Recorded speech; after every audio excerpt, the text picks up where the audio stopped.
So this is the Fujifilm X100VI, and it has been 1 year since I bought this camera. It's been a year since I published my first video on this camera on the channel. I have not sold it. It has gone nowhere. It is a phenomenal camera, but not everything is perfect. And that's what I want to talk about in this video. So let's deep dive into the Fujifilm X100VI, go through how I use the camera, why I bought the camera, what I still love about the camera, and maybe more importantly, what I don't like about the camera, some things that I think could be improved for the next generation of the Fujifilm X100 line. Okay, so why I bought the camera in the first place. This is probably not going to be a secret to anyone who has been looking into the X100 line. It is the size, the kind of portability, the ease of shooting use. I shoot professional stills from time to time. I mainly shoot professional video for my freelance work, but you can see that like this is the Sony a7 IV. I have a battery grip on there at the moment. This is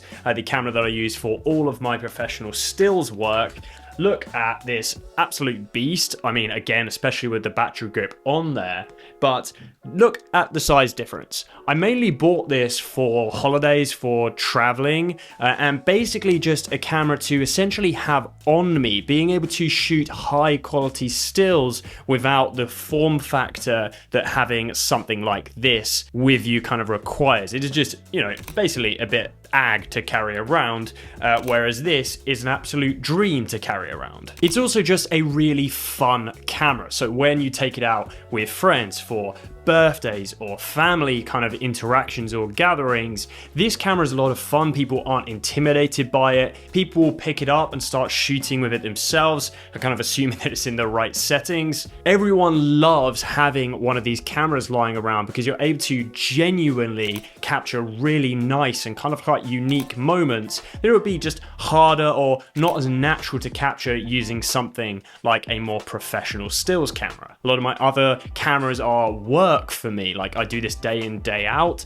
and this one does not feel like work. When I kind of feel like I need a break from some of the freelancing stuff, I go and I shoot photos. I'll go shoot street, and I do that on the Fujifilm X100VI because it is a fun shooting experience. You've got physical dials, physical buttons on it. Everything feels very tangible, and you're still able to capture beautiful photos because of the optics in this camera. In terms of how I actually physically use the camera, there are quite a lot of ways you can set up and configure the X100VI. I actually did a video where I talked in detail about the camera settings that I use on this camera, so I'll link that down below if you are interested. But kind of the most important thing to take away from how I actually use this camera is I go for a fully manual approach. Like I basically customize the dials on the front. So I customize this one here to shutter speed, this dial on the back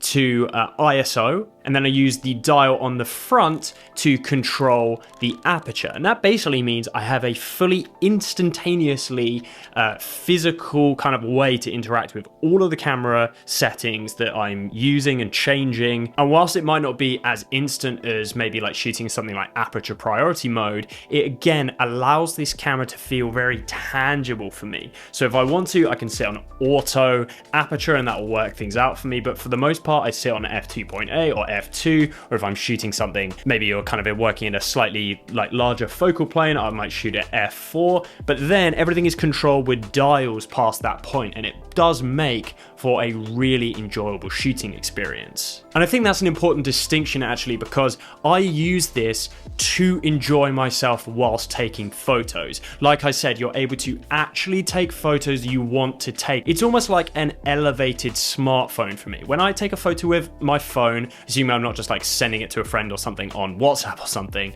I'm actually taking that photo because I've seen something that I'm interested in, and having the X100VI is a way to essentially take that in a much more permanent, much more special way. My girlfriend has recently actually been scrapbooking, and this has been an amazing thing to have. Like she's printed out some of these X100VI photos, things from experiences, our life and our friends' lives, some holidays, that type of thing. And having a camera like that on these trips allows us to capture those moments. So obviously taking these photos is one thing, but keeping them organized is a whole nother matter. And since we're talking about organization, this is the perfect time to talk to you about Milanote, who are the sponsor sponsors of today's video. Milanote is a tool that I've been using a lot lately for both creative work and also life stuff. Milanote is basically a virtual workspace for visualizing your creative projects. It's sort of like a digital pinboard where you can plan, brainstorm, and lay out your ideas in a way that actually works for creative people. This is something I struggle with a lot because a lot of organizational tools don't sort of seem to fit the way that I think, and Milanote is perfect for that. So right now I'm using it for work, my freelance videography. It's been so useful for things like shot lists and mood boards, but I'm able to create separate boards for things like research. I use lists all the time, and this is a fantastic tool for even just simple to-do lists. Using like a simple day of the week structure makes me so productive. Having everything laid out like this visually so I can see everything at a glance is so useful. I've also been using it outside of work. As you can see, I'm in a new house. It is slowly but surely coming together, but I've actually been using Milanote to brainstorm ideas and have essentially like a mood board for this office space and the house in general. There are loads of built-in templates, so whether you're planning a shoot, you're writing a script, designing a space, or just trying to stay organized, you're able to create a template and get going nice and quickly. Best of all, Milanote is free to use with absolutely no time limit. So if you're creative and you want to stay organized but also have a space to visually conceptualize your projects, you can sign up for Milanote using the link in the top of the description. Back to the video. All right, so let's get into the detail on this camera. What I love, some things I love about this camera before going on to some things which I don't love about the X100VI. First of all is the colors and the film simulations. It is so brilliant to be able to have a camera that shoots such beautiful colors straight out the bat almost every time. You're able to shoot JPEGs with a film simulation applied, and then RAWs so that you can edit them afterwards behind the scenes if you want to. Using these film simulations is going to give you quite unique colors and a look and feel to your images. So you're not necessarily going to be getting clinical looks out of these things, but they are so beautiful and you can find a look that fits almost every single situation. Obviously, the look and feel is of massive appeal. It looks like a vintage camera with a lot of the performance of a much more modern camera. Obviously the sensor is fantastic. Things like the autofocus, it's like really notable. Like I have the Hasselblad X2D100C still behind me, and that camera is just not reliable really when it comes to autofocus. You kind of take it for granted how good the autofocusing is on these systems. Now of course on more professional cameras it's still kind of like night and day in terms of tracking and things like that, but this does not miss when it comes to autofocus. You are able to lock onto a subject if you are shooting them, as long as you are using the camera in the right way and you get used to the autofocusing system on it. So in terms of new features on the X100VI that weren't present on the X100V, there are two main notable ones. The 40 megapixel sensor we're not going to talk about right now. We will talk about that a little bit later. But one thing that I have really enjoyed is the in-body image stabilization. It basically is useful for two things. First, sometimes I do shoot video with this camera. It's pretty rare, but it does happen, most notably when I am traveling. And the fact that you can shoot good, reliable video now with this camera because of the IBIS.